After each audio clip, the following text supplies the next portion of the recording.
Hello guys, आज मैं आपको बताऊंगा होंडा 125 सिल्वर कलर 2025 मॉडल के बारे में।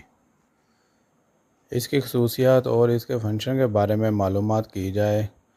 अगर इसकी बॉडी और वो सिल्वर कलर में दस्तयाब है।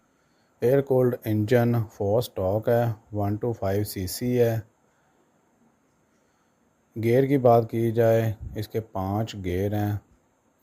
किक और इलेक्ट्रिक स्टार्ट दोनों में दस्तयाब है।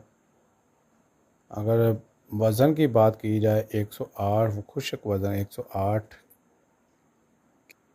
टैंकी की गुंजाइश 9.2 लीटर पेट्रोल डालता है। और फ्यूल एडजस्टमेंट की बात की जाए तो ये 45 किलोमीटर 1 लीटर में चलती है।